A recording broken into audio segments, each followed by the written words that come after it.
C'est Goethe qui dit « La vie d'un génie est la réalisation, à l'âge adulte, d'une intuition profonde ressentie pendant la jeunesse. » Il est probable qu'en effet, tous les grands génies de l'histoire ont eu une telle intuition fondamentale et que leur vie en a constitué la réalisation. Il est intéressant d'essayer de retrouver la trace du thème dominant de la vie de Moïse. Ce dernier n'a pas trouvé son inspiration dans la pyramide complexe des dogmes statiques et incohérents qui caractérisaient les cultes égyptiens tels que Moïse les connut à l'époque de sa jeunesse. Il l'a trouvé dans une ancienne légende amenée en Égypte par le petit groupe d'Israélites arrivés de Palestine plusieurs siècles auparavant, par les descendants de Jacob qui avaient fui la famine ravageant leur patrie. Moïse lui-même descendait de ces hommes qui avaient été réduits en esclavage par les pharaons égyptiens. Il n'avait pas été élevé par les Israélites, mais il connaissait la légende selon laquelle le patriarche, Jacob, avait combattu et vaincu un ange. Une autre légende disait que Jacob avait eu la vision d'une échelle unissant le ciel et la terre, que des anges empruntaient pour monter et descendre. Moïse n'oublia jamais cette légende. La nuit, dans le désert, tandis qu'il gardait ses troupeaux, il y méditait sans cesse, car il sentait que cette légende devait avoir une quelconque signification cachée. Lentement, la vérité intérieure de cette légende lui apparut. Le génie de Moïse était du type intuitif, et son système de pensée ne se mettait en œuvre qu'une fois qu'il eut établi ses conclusions de manière intuitive. Une fois acquise sa conviction, il ne mettait jamais en doute la justesse de l'intuition. Mais il avait aussi un esprit de recherche profondément analytique qui lui faisait rejeter toute hypothèse contraire à l'ordre universel de la nature et du cosmos. C'était pour cette raison qu'il avait rejeté les cultes dogmatiques de l'Égypte. Ils ne correspondaient ni à l'ordre de la nature, ni aux injonctions de ses facultés intuitives. Pour finir, il en arriva à une interprétation de la vision de Jacob à la fois mystique et rationnelle. Il identifia l'ange avec lequel Jacob avait lutté, aussi bien que les anges que Jacob avait vus sur l'échelle unissant le ciel et la terre aux forces de la nature et au pouvoir de la conscience humaine. Pour Moïse, ces anges étaient les forces et les pouvoirs réels et actifs, visibles et invisibles. Pour lui, ces anges ou forces établissaient un lien entre l'homme et Dieu. Dans sa conception ésotérique, Dieu s'identifiait à la grande loi universelle, autrement dit la somme de toutes les lois qui gouvernent la vie et le cosmos, autrement dit encore le pouvoir invisible et omnipotent présent dans toutes les manifestations de l'univers visible. Il en arriva à la conclusion que si l'homme veut atteindre Dieu, il doit d'abord se rendre maître de toutes les forces qui sont des manifestations de Dieu, des manifestations de la loi. Et il divisa ces forces en deux groupes, les forces visibles présentes dans la nature et les pouvoirs invisibles de la conscience humaine. Lorsque Jacob eut vaincu l'ange, il reçut le nom d'Israël, qui signifie « fort de la loi », mais qui fut interprété plus tard dans la tradition exotérique comme signifiant « fort du Seigneur ».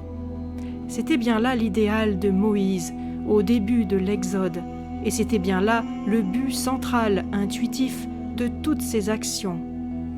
Il s'efforça de créer un système de vie qui permettrait à son peuple de pénétrer de plus en plus profondément dans la quintessence de la loi, dans le mystère de la divinité.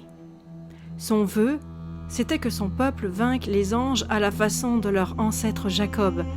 On a là, en réalité, la fondation de la science occulte, qui devait avoir une influence énorme sur toutes les spéculations métaphysiques à venir. C'était le commencement de la science mystique, l'angéologie, ou la science des anges, telle que devait la nommer plus tard Flavius Joseph, l'historien romano-juif, et Philo, le philosophe d'Alexandrie. C'était en vérité une science symbolique, mais cela restait une science plus analytique que mystique. La tradition de la science des anges est apparue postérieurement dans beaucoup d'autres religions antiques et même dans le christianisme lui-même. Ces traits essentiels furent incorporés dans la Kabbale, le système mystique le plus profond du monde occidental, et ils sont également présents dans la franc-maçonnerie, qui préserve d'ailleurs encore un grand nombre des symboles et des principes fondamentaux établis par Moïse. Dans la science des anges, les forces de la nature étaient divisées comme dans l'arbre de vie. Le soleil, l'eau, l'air, la terre, la vie, la joie et la totalité des forces de la nature, la mer terrestre. Ce groupe de 7 forces était connu sous le nom de royaume de la mer terrestre. Moïse enseigna à ses disciples de passer un peu de temps chaque matin à contempler l'une de ces forces de la nature. Chaque jour de la semaine, ils devaient communier intuitivement avec un des 7 anges du royaume de la mer terrestre. Il y avait aussi un groupe de 7 anges du Père terrestre, autrement dit les pouvoirs de la conscience humaine, autrement dit encore les forces représentées par les branches de l'arbre de vie. Ces pouvoirs étaient immatériels, impondérables. Ils étaient au-delà du temps et de l'espace. Ils étaient invisibles et dynamiques. Ces pouvoirs étaient la puissance, l'amour, la sagesse, la vie éternelle, le travail créatif, la paix et la totalité de tous ces pouvoirs ensemble, le Père céleste. Ensemble, ils constituaient le royaume du Père céleste. Chaque soir, les disciples de Moïse devaient communier avec un de ces 7 pouvoirs. Le vœu intuitif de Moïse était de rendre l'homme conscient qu'il vit dans un parallélogramme de forces situé dans un univers dynamique. Il voulait que ses disciples réalisent que la vie est un perpétuel flux d'énergie et que l'homme est sans cesse en contact avec toutes les forces de la vie et de l'univers à tout moment de son existence et dans tous les aspects de son existence. Il leur montra que si l'homme arrive à établir le contact avec ses pouvoirs, symboliquement nommés anges, et prend conscience de leur existence, il jouira d'une santé parfaite et son corps sera en harmonie, car il aura réussi à faire de celui-ci un outil efficace d'absorption des forces de la nature. Il leur enseigna que l'homme peut aussi transformer son esprit, son système nerveux, sa conscience, en un tel outil de réception de tous les pouvoirs impondérables. L'homme peut à la fois recevoir et transmettre ses pouvoirs et ainsi s'élever au-dessus du temps et de l'espace en entrant en contact avec l'infini océan d'énergie cosmique. L'homme peut ainsi mettre à profit toutes les forces de la nature et tous les pouvoirs de son esprit et de sa conscience en puisant auprès d'eux des ressources d'énergie, d'harmonie et de sagesse. C'est cette conception dynamique de la vie, couplée avec l'inextinguible source d'énergie et de pouvoir située derrière elle, qui permit à Moïse d'accomplir les tâches incommensurables qu'il a accomplies. Il enseigna d'abord à un petit groupe la pratique des communions avec les anges de la mer terrestre et du Père céleste. C'étaient les quelques disciples qui avaient pris soin de l'éternelle lumière brûlant au-dessus du tabernacle. Les traditions de cette pratique furent préservées à travers les âges. Leur renaissance dans les fraternités esséniennes de la mer Morte et du lac Maréotis en Égypte est rappelée par Flavius Joseph, Philo et d'autres écrivains du 1er siècle. Selon les traditions esséniennes, Moïse rapporta les communions du mont Sinaï au peuple d'Israël. L'essence des 7 communions avec les anges de la mer terrestre et des 7 communions avec les anges du Père céleste était gravée sur 2 tablettes de pierre. Mais lorsque Moïse trouva son peuple dansant autour du veau d'or, il vit qu'il n'était pas prêt à recevoir son enseignement et il brisa les tablettes. Plus tard, il apporta 2 autres tablettes du mont Sinaï. Les inscriptions qu'elles portaient étaient les 10 commandements. L'attitude de Moïse à cet instant tragique de sa vie était une combinaison de condamnation et de compréhension de la nature humaine. Il dut endurer la tragédie éternelle des génies qui sont toujours impuissants à faire monter leurs disciples aussi haut qu'eux. On aurait pu croire que Moïse arrivait trop tôt.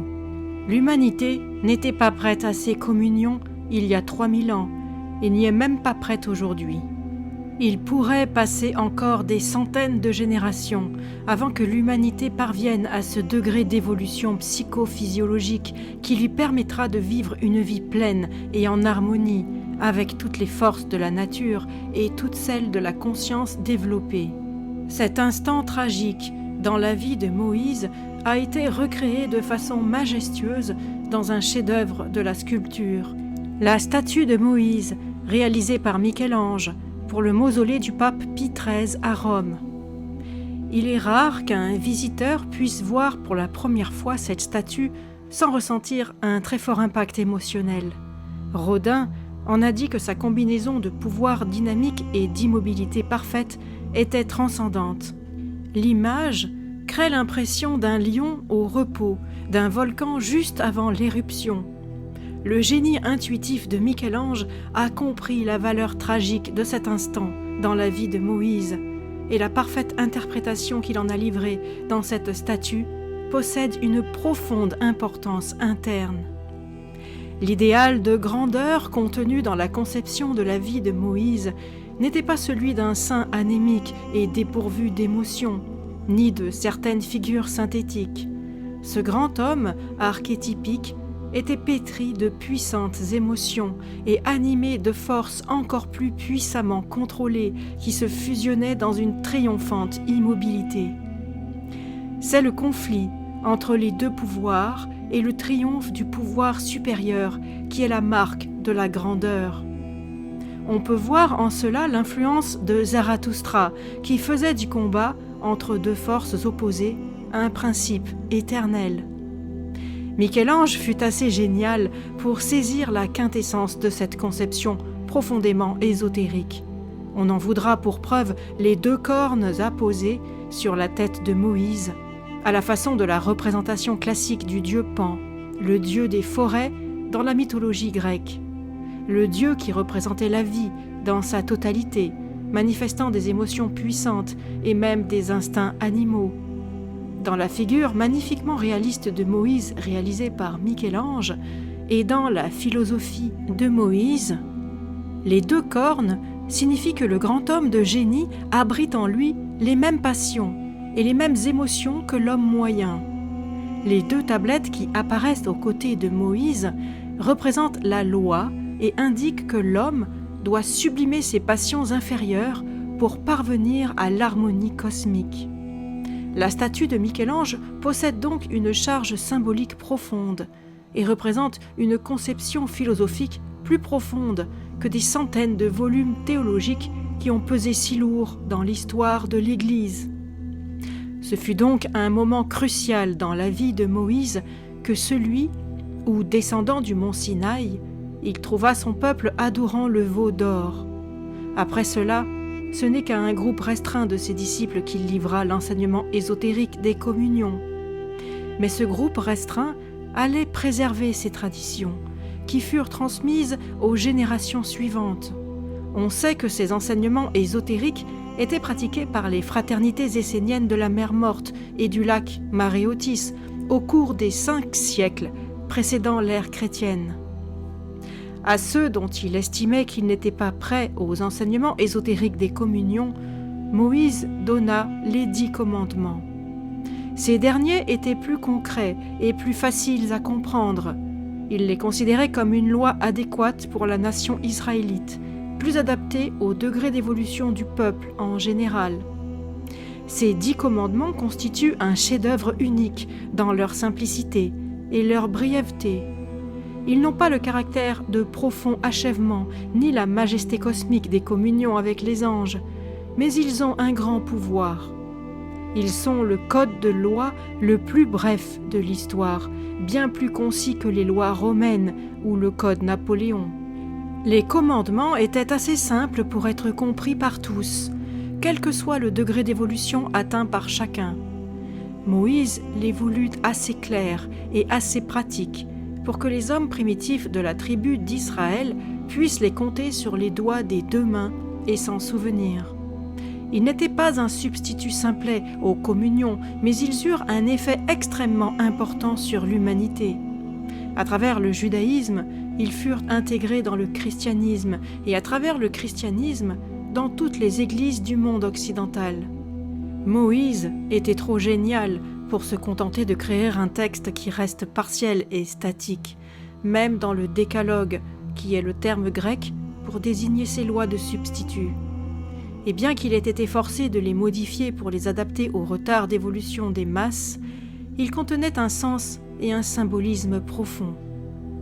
Un trait caractéristique de sa méthode de pensée apparaît dans le fait qu'il divisa les 10 commandements en 2 groupes, tout comme il avait divisé en 2 groupes les communions ésotériques. Chaque groupe contenait 5 commandements. Les 5 premiers étaient des commandements positifs, destinés à gouverner la relation de l'homme avec les pouvoirs cosmiques et les forces de l'univers, tandis que les 5 suivants régulaient les relations entre les hommes. Les derniers commandements étaient des règles destinées à maintenir la discipline et l'ordre, à une époque où le contrôle et la loi restaient peu pratiqués, et d'ailleurs souvent violés. Chacun était formulé de manière négative et utilisait la structure « tu ne feras pas telle ou telle chose ». Ces commandements s'adressaient plus particulièrement aux masses, sans éducation et indisciplinées, qui n'avaient pas les moyens de pénétrer le sens plus profond de la vie, ni de comprendre que tout acte accompli par un homme doit s'intégrer dans l'ordre cosmique, en harmonie avec toutes les lois de la nature et de sa propre conscience supérieure. Pour ceux qui étaient dotés d'une capacité de compréhension un peu supérieure et qui étaient capables de percevoir l'idée d'un ordre cosmique et la nécessité de vivre en harmonie avec lui, Moïse avait édicté les 5 premiers commandements. La traduction littérale du premier de ces commandements est « Puisque je suis le Seigneur ton Dieu, qui t'a aidé à sortir de la terre d'Égypte, à sortir de l'esclavage, tu n'auras pas d'autre Dieu que moi. » Il s'agit là d'une magnifique expression de l'unité de l'univers, de la vie et de l'homme. Dans la totalité des lois, il y a une loi universelle. Les mots « vous n'aurez pas d'autre Dieu » signifient clairement que l'homme ne doit pas créer de lois artificielles, puisqu'il n'y a pas d'autre loi que la loi primordiale unique, d'où dérivent toutes les autres lois de la nature et de la conscience humaine. La phrase qui vous a aidé à sortir de la terre d'Égypte, à sortir de l'esclavage, se référait au fait que l'homme est réduit en esclavage tant qu'il ne comprend pas et ne pratique pas la loi, et que la loi seule peut le libérer. La liberté consiste dans la compréhension de la loi et dans l'observation volontaire de la loi. À travers l'histoire, l'homme a sans cesse fabriqué des lois artificielles qui s'écartent de la loi de vie primordiale et de l'univers. Telle est la source de ces difficultés. Le commandement qui suit « Tu ne sculpteras pas d'image ayant la forme de quelque chose qui est dans les cieux ou sur la terre et dans les eaux sous la terre » exprime un principe important, mais moins souvent reconnu, celui de la totalité de la loi. L'homme recevait ici l'instruction de ne pas fonder sa vie sur un fragment de la loi, mais sur l'ensemble de celle-ci, autrement dit, sur la totalité de toutes les lois. La nature visible ne devait pas être considérée comme le principe suprême. Cette vérité fut révélée à Moïse il y a 3000 ans, 10 siècles avant que la philosophie grecque ne devienne le fond commun de la pensée occidentale. On cite souvent les écrits des philosophes milésiens de l'école ionienne comme les premiers efforts consentis par l'esprit humain pour interpréter la vie et l'univers. Thalès Anaximène, Anaximandre firent chacun d'un seul principe, l'eau, l'air, l'infini, la quintessence de l'univers. Chacun d'entre eux avait identifié un élément particulier à l'univers lui-même. Le génie de Moïse était bien plus universel. Il n'était pas tombé dans l'erreur de la partialité, car aussi bien ses concepts étaient toujours de grande synthèse. La validité éternelle de ce deuxième commandement réside dans l'avertissement fait à l'homme de ne pas être partiel et de ne pas fabriquer d'image de quelque forme que ce soit, parce que tout dans la vie et dans l'univers est une unité d'énergie dynamique et en perpétuel changement, et non pas une chose matérielle et statique. L'homme, en conséquence, tombe dans l'erreur quand il essaie de rendre l'invisible visible et quand il adore ce qui est formé et statique au lieu de ce qui est réel et dynamique. Moïse fut le prophète du dynamisme. Il parlait d'un univers dynamique et non pas d'images sculptées ou de pierres ou de bouts de bois statiques. Il parlait des forces de la nature et des pouvoirs de l'esprit. Tu n'invoqueras pas le nom du Seigneur ton Dieu avec de mauvaises intentions. Ce commandement était destiné à rappeler qu'une grande intuition lie l'homme à la divinité et avec la loi. Cette expérience intuitive est ce qu'on appelle religion, un mot dérivé, peut-être de manière accidentelle, du latin religere, qui signifie lier. La religion est donc ce qui lie l'homme à l'univers. Ce commandement enjoignait à l'homme de considérer la loi comme sacrée, comme son trésor le plus précieux, et de ne jamais l'associer à des choses banales et triviales. Symbole de la conscience humaine, la lumière éternelle posée sur le tabernacle constituait un rappel permanent de la loi, au respect de laquelle enjoignait ce commandement. En hébreu, le mot utilisé pour désigner la loi est Torah, qui signifie Dieu suprême. Tu veilleras à conserver le caractère sacré du jour du Shabbat. Tu travailleras 6 jours et feras pendant ces 6 jours tout le travail que tu as à faire. Mais le 7e jour, tu ne travailleras pas. Ce 4e commandement donné par Moïse au peuple a fait l'objet d'interprétations extrêmement étroites de la part des églises. Moïse avait divisé la semaine en 7 jours, correspondant aux 7 communions avec les 7 pouvoirs cosmiques.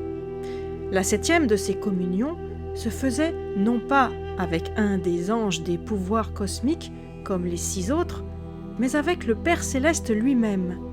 Cela signifiait qu'un jour du cycle de 7 jours, l'homme devait se détourner de l'univers matériel et de toutes les affaires matérielles pour s'efforcer de pénétrer dans les mystères les plus intimes de la conscience. Il devait chercher à réaliser l'unité de sa conscience avec la loi, tout comme l'unité de la vie avec toutes les formes existantes d'énergie. Les Esséniens, dans leur fraternité, sont allés encore plus loin.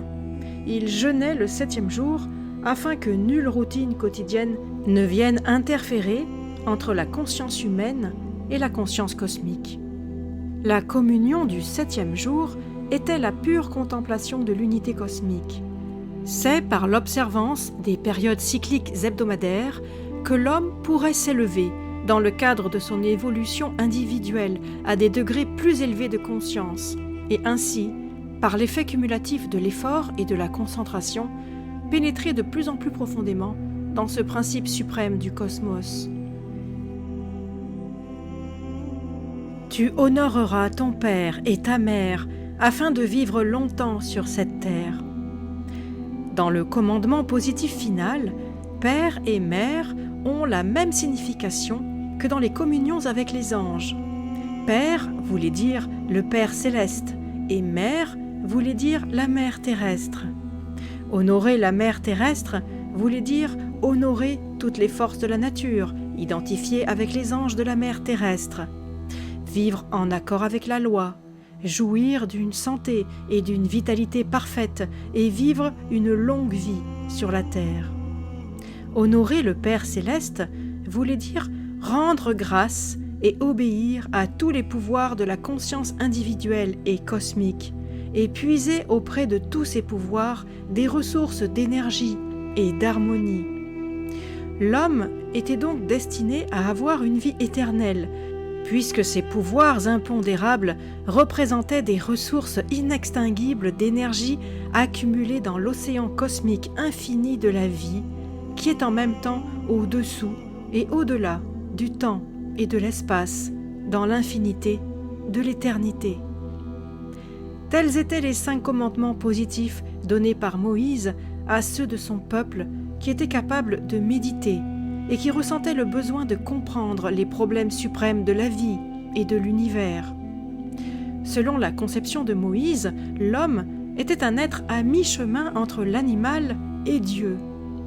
L'objectif de ces 5 commandements était de l'aider à se rapprocher de Dieu, de la loi, d'une vie en complète harmonie avec la loi. Les 5 commandements négatifs étaient destinés au reste du peuple, dont la majorité était incapable de sublimer ses instincts animaux en valeurs créatrices supérieures, à ceux qui étaient esclaves de leurs passions et de ses émotions et de ses instincts hérités de leur longue et lente évolution dans le royaume animal. Moïse faisait preuve de réalisme quand il prenait en compte la nature animale de l'homme. Ses commandements négatifs enseignaient à l'homme qu'il ne devait pas commettre dans le cadre de ses relations avec ses semblables de choses qui étaient en violation avec la loi. Il ne devait commettre ni le meurtre, ni l'adultère. Il ne devait ni voler, ni faire de faux témoignages contre son prochain. Il ne devait ni envier la femme de son voisin, ni convoiter la possession de sa maison ou de ses champs. Ceux pour qui ces commandements étaient formulés n'étaient plus esclaves des Égyptiens, mais ils étaient encore esclaves de leurs émotions inférieures. Moïse considérait qu'il y avait 2 types d'esclavage. L'un était le lien de dépendance imposé à des individus par des facteurs externes. L'autre était un esclavage auto-imposé au travers des écarts commis par l'homme lui-même par rapport à la loi. Moïse avait une compréhension profonde de la nature humaine, plus profonde de fait que celle de la majeure partie des penseurs de l'Antiquité. Et d'ailleurs, les enseignements qu'il formula à travers les 14 communions et les 10 commandements, il y a plus de 3000 ans, sont identiques à ceux de la psychanalyse contemporaine. Moïse savait que les actions de l'homme sont déterminées non pas par sa logique ou son intellect, mais par ses impulsions subconscientes. Il savait que l'esclavage vis-à-vis de ses élans subconscients crée un chaos de répression et de complexe, avec pour conséquence une réaction de tristesse chez l'homme qui les ressent et chez ceux qui l'entourent.